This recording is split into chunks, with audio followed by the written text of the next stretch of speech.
It's crunch time at work and you need to bring wings to your workday. Visit redbull.com/gettingitdone and answer a couple questions about your work style to get a Spotify customized playlist tuned to your productivity. Plus, score a can of Red Bull on us while you go from to-do to done. And remember, Red Bull gives you wings. Supplies are limited. Terms apply. Visit the website for more information. Springfest is happening now at Lowe's. Keep the spotlight on your yard with Stay Green Premium 2 cubic foot mulch, 5 bags for $10. Plus, when you want more help indoors, get up to 40% off select major appliances that help you supercharge your chores. Our best lineup is here at Lowe's. Valid through 4/22 while supplies last. Selection varies by location. See Lowe's.com for details. Mulch offer excludes Alaska and Hawaii.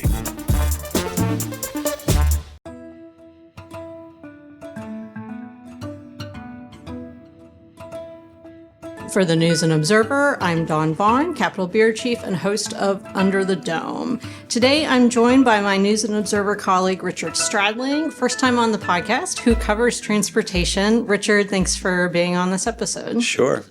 We're going to talk about all the DMV drama and what's fixed and what isn't, plus everything you need to know about planes, trains, and automobiles at the holidays, from the latest news out of RDU Airport to roads and beyond. So it's definitely not breaking news that the DMV has had a lot of problems for more than a year, for, long lines, appointments that aren't honored, just delay after delay, and really just this terrible gridlock that's reached the legislature and an actual bill that passed the legislature. There might be still the stalemate with the budget, but one thing that lawmakers did agree on and pass, and Governor Josh Stein signed into law just within the past few months, was a DMV bill. So, Richard, what did that bill solve, and what hasn't it solved? Yeah, so you're right about the General Assembly kind of taking an interest in this and actually acting on it this time. These problems have been around for several years, but this year the General Assembly actually did some things, and this bill was a big one. The goal was to reduce the demand of people, reduce the number of people who have to go to a DMV office, a driver's license office. And so the main provision was to allow people to renew their license 2 consecutive times online instead of 1. So if you have an 8-year license, you could renew it once, and then you'd have to go back to the office to renew it again after 16 years. Now you can go twice if it's not a real ID. And the commissioner says that this has eliminated basically 8,000 or so visits a week at the DMV, and that's helped to reduce the lines. It's helped to reduce the wait times that they've talked about. There were a couple other provisions in that bill. One, for teens in particular, there's a stepped process to getting your provisional license as a teenager, and there were 3 times when you had to go to the office, and they've eliminated that 3rd trip, which really was kind of a pro forma trip anyway. They had to keep this log for 12 hours of supervised driving and have to hand it in, and you had to do that in person. You no longer have to keep the log, and you no longer have to go in person. It's called, I know because I have a teenage driver, it's called your after 9, which is that's what the kids call it, the final license where you can drive after 9 p.m. So how has that changed now? So after you've gone twice, I mean, the rules are still the same. The only thing that has really changed is that keeping that 12-hour log and making that second trip. You can now do that online. You can say, hey, I've met the responsibilities here, and you can get that full provisional license online.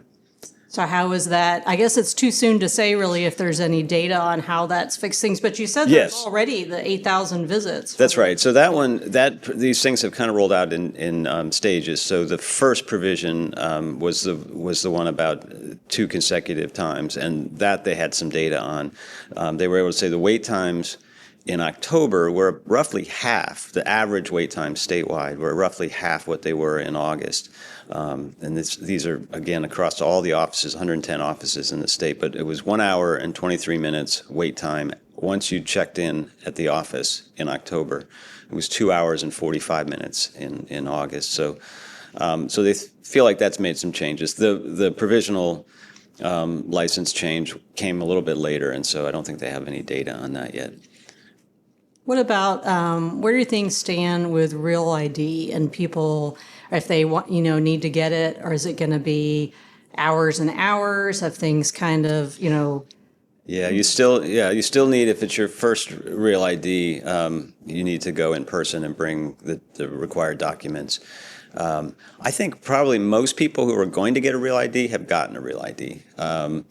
That maybe if people are moving to the state, I don't know. But, we've had the Real ID has been available for 8 years now. And so people, including myself, are already renewing their first Real ID. So, and it's a little bit more than half of drivers in North Carolina, licensed drivers in North Carolina, have a Real ID. I think that's less than they expected when this thing started back in 2017. But I'm not sure that there's an ongoing big surge of people looking for the Real ID. The requirement at the airport has been in place for several months now. And you can travel if you don't have a Real ID if you have a passport. A passport, or there's some other military IDs and things like that that you can carry. So half the state doesn't. I'm one of them who doesn't have one yet because I've sat in the DMV for other things that were more pertinent than that. Yeah. But so half the state doesn't have one yet. Yeah, basically, it's a little less than half the state doesn't have one, and I think a lot of people just are not going to get one. I mean, we assume that people are going to fly a lot, but I think a lot of people don't fly, and they aren't going to be going to a federal building where they are going to require to show an ID. So they've made the calculated decision not to get one. So if somebody decides, you're off at the holidays, you have paid time off to use, and go on a day the DMV's open, what can they expect now if you're going in person to the DMV for something? Well, so the lines are less, but have not gone away. I mean, the other thing about August is that's the busiest time of year for DMV. You have a lot of students getting their credentials, trying to get things before they go back to school. So it's a little easier in the fall anyway, but and again with this new bill that has helped.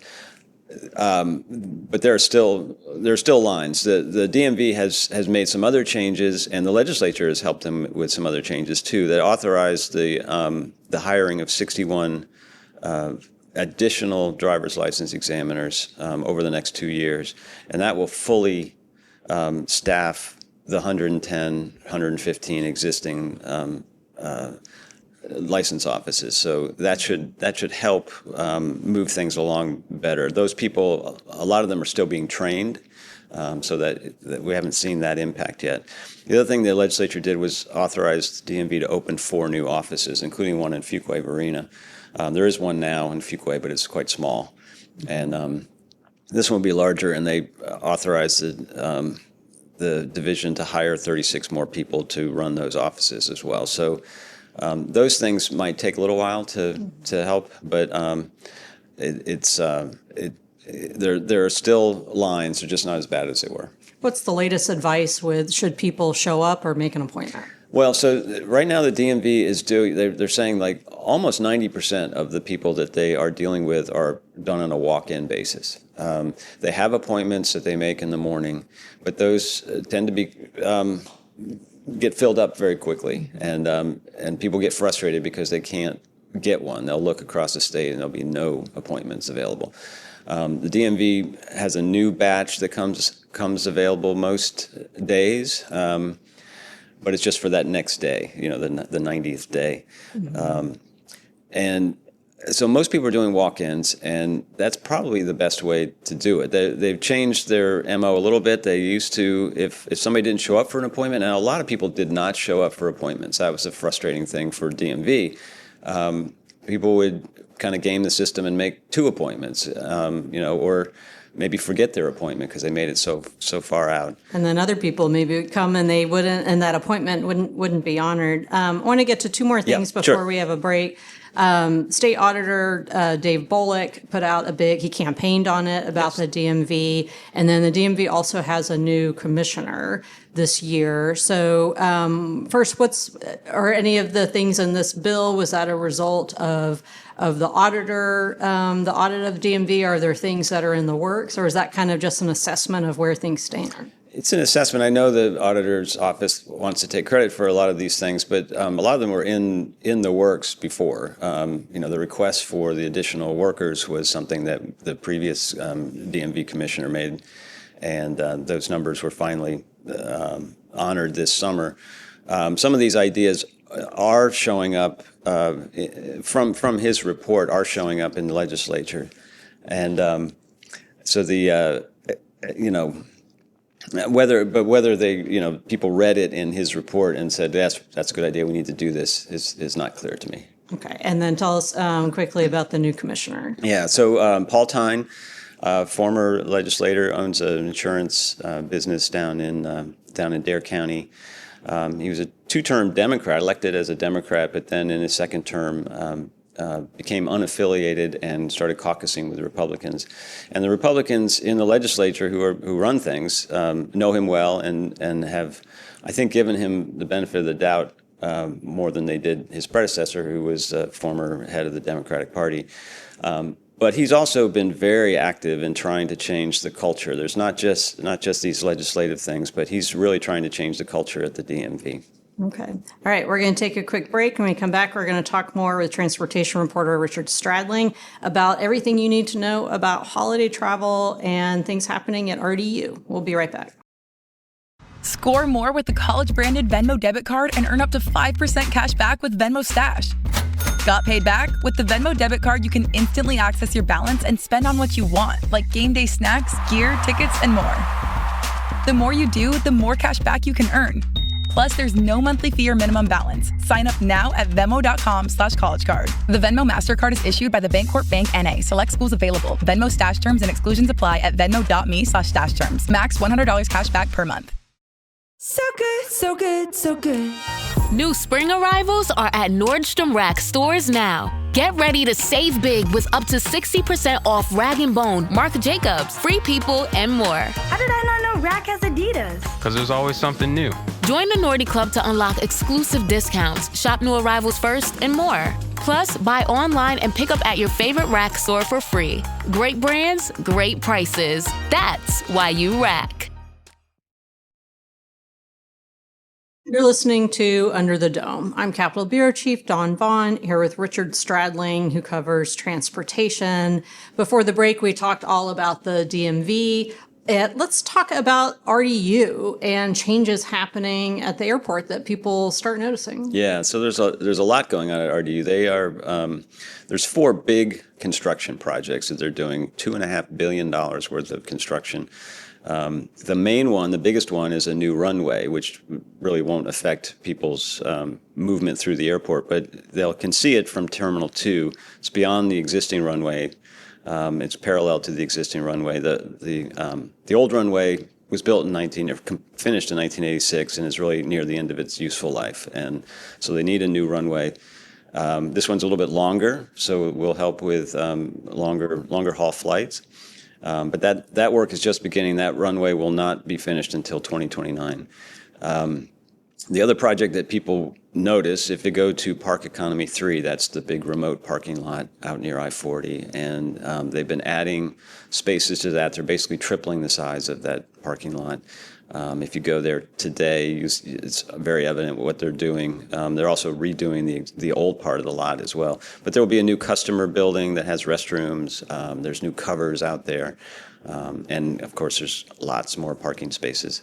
The next 2 projects that are going to be underway, one is the expansion of Terminal 2, and they're expanding on what they call the land side, which is the part near the road. And it's where the ticketing counters are and the baggage carousels. And they're going to take that building, that big giant hall, and bump it out to the north first and then to the south. They'll add additional carousels for baggage, additional desks for checking in, and they're going to double the size of the TSA checkpoint in there. And that will start to become noticeable. They've started some work that most people probably didn't see a couple months ago, but that will become noticeable in the first week of December when they put up a curtain wall on one end of that big hall. The fourth project is going to be the most disruptive, but that won't start until 2027, and that's where they're going to redo John Brantley Boulevard, which is the road that kind of loops between the terminals. If anybody's been out there, especially during busy times, they knows it's a real mess, and they're going to try and untangle the traffic. Right now, Terminal 2 traffic, Terminal 1 traffic kind of mixes together. And there's an intersection there that's also a real bottleneck. And they're going to build a couple bridges that kind of separate things. The biggest thing is they're going to also take down, and it's really kind of hard for me to picture right now, but they're going to take down the bridge that's in front of Terminal 2, where you drop passengers off into Terminal 2, and replace that. But that's not going to start for another couple of years, and hopefully I'll get a better handle on what that's going to look like when they actually do it. I don't think they've figured out yet how they're going to deal with the traffic while they're doing that work. That was my first question, Yes. is how is everybody going to get to the airport Yes. while they're working on the airport? Yeah, and I'm not sure. They haven't figured it out yet either, but they're doing it to create more space underneath that bridge, because that's where incoming passengers go. And that, if you look at the airport, that is much shorter than the space on the top, and they're trying to create more space underneath for people to pick up passengers for cars, for cabs, and everybody else. Would that change any with the entrance to the general aviation area? 'Cause that's pretty easy to get in and out of right now. Is that going to not be The general aviation on the north side? I guess if you're coming off, I'm just thinking about how I've gone there, like from 70. Yeah, that should stay about the same, although that intersection with that road that comes down International Drive, that's one of the bottlenecks where it comes to a T, and it's hard to get, especially when it's busy, hard to turn into the traffic. They're going to have a way where that won't slow people down as much as it does now. What can, I don't travel a lot, but I've been to a variety of airports. RDU is, a more pleasant experience than other airports I've been to. I think, I think other people share that assessment, but of course it's crazier at the holidays. So what can, as people are listening to this Tuesday morning or throughout the week of Thanksgiving, what can people expect traveling in and out of RDU this week? So we just had that, the kind of, the government shutdown and the cutbacks that the FAA ordered. Those really didn't have a big effect on travelers at RDU. We had very few cancellations, which is what the FAA was asking airlines to do, is cancel flights. We were not one of the focus airports. There have not been any canceled flights since these last few days, and really since the height of the shutdown is when we had maybe a dozen or so.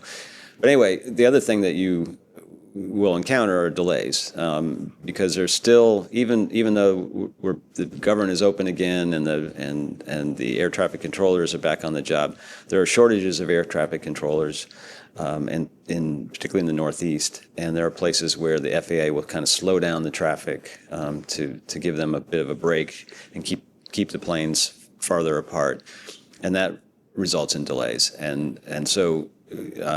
People should be aware that there will be delays. There will also be a lot of crowds. So Wednesday, in particular, and Sunday coming back, those are the two busiest days of the weekend, and among the two busiest days of the year. What should people expect that are driving on 95 or 40, especially 40 out west where there's any leftover lane damage? Well, 95, if you're headed south from here, 95 has been a construction zone for years now, and will be, and it's always very crowded. So check your Waze or whatever you use to see how things are going there. Out west, if you're going to Tennessee or any place west, keep an eye, be aware that I-40 through the Pigeon River Gorge into Tennessee is open, but it is a bottleneck. It goes down to one lane, and the speed limit is 35 miles per hour, which is sort of enforced by the traffic and all the trucks that use it. And that can be slow going there. The alternatives are to go up 26 from Asheville, or to take 77 up into Virginia and catch 81 up there, depending on where you're going. So yes, I-40 is open again, but it's not the road that it was before. Okay. One newsy item I should mention, of course, the Border Patrol had been in North Carolina this past week or so, more heavily in Charlotte. You can read our coverage in the Charlotte Observer and News and Observer. We've done all sorts of stories about that. So we're almost out of time. Moving on to our picks for headliner of the week. Richard, I'm going to start with you. What's your headliner? The headliner of the week is Thanksgiving and the Ohio State-Michigan football game on Saturday. I'm an Ohio State grad. Jordan Schrader, your editor, Michigan grad. It's always the biggest game of the year. All right. Well, I'll stick with the football theme. My headliner, and turkey, since it is Thanksgiving. Of course, I'm Virginia Tech Hokie. And our mascot used to be the Fighting Gobblers, which are turkeys, but we're the Hokie Bird now, which exists only as the Hokie Bird itself. Anyway, Virginia Tech football got a new coach, James Franklin. So that's big news in Blacksburg and beyond. And of course, this weekend, all of the major rivalry football games, Virginia Tech will hopefully beat UVA, and then UNC and NC State are playing too. All right. Well, I'd like to thank Richard Stradling, our transportation reporter, for being on the podcast. Wishing everybody safe travels and hope your team wins and you have a happy Thanksgiving. I'm Dawn Vaughan for the News and Observer. Richard Stradling, producer Kevin Keister. Thank you for listening, and we'll talk to you next time. For more from our politics team, subscribe to the News and Observer at newsobserver.com/subscribe. Follow us on Twitter at Under the Dome and NC Insider, and sign up for our weekly political newsletter, also called Under the Dome, at newsobserver.com/newsletters. Thanks for listening.